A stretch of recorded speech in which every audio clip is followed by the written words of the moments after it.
Preston's Pumpkin Patch will be open every Saturday and Sunday throughout the month of October. It's about a 25-minute drive from Pullman, and they encourage all WSU students to come check it out and pick up a pumpkin. The exhibit will be open at the Jordan Snitzer Museum of Art through March 8th. From Murrow News 8, I'm Ella Kastner. According to the lead author of the study, women represent 59% of wine consumers in the U.S., and the male-dominated field of winemaking might want to pay more attention to this understudied group. Although the Pac-12 disillusion has been disappointing to many, Cougs have stayed faithful throughout, and some, like Gabriel, have more passion than ever.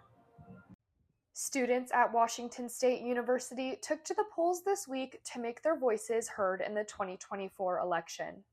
Exercising the right to vote was made easier this year thanks to an event put on by the WSU Center for Civic Engagement. The Student Voting Engagement Hub was hosted at the Cub Senior Ballroom.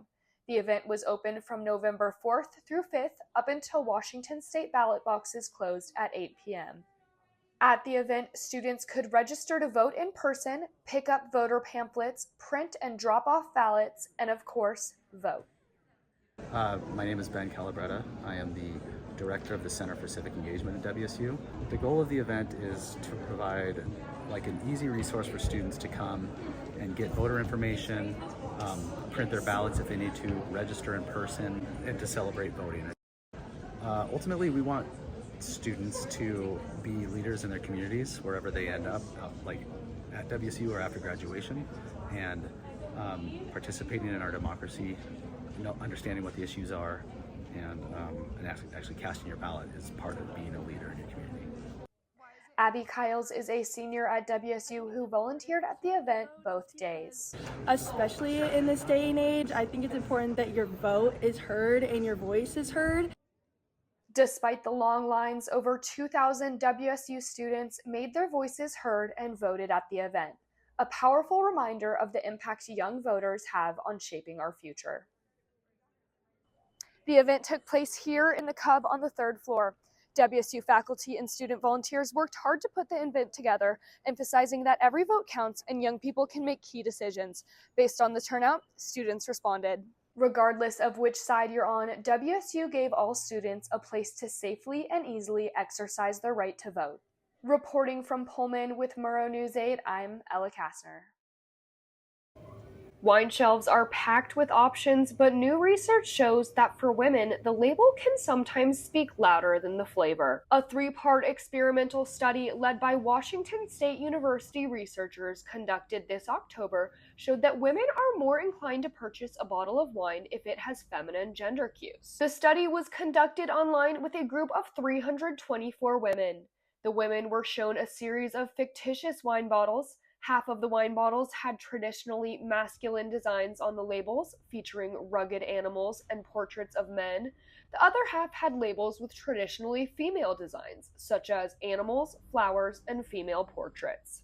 In the end, the female participants showed higher intention to buy wines with a feminine label. Katie Stern is a junior at WSU studying business with an emphasis on hospitality and wine. This summer, she studied abroad in Florence, Italy, where she was then hand-selected to serve wine at the James Beard Foundation in New York City.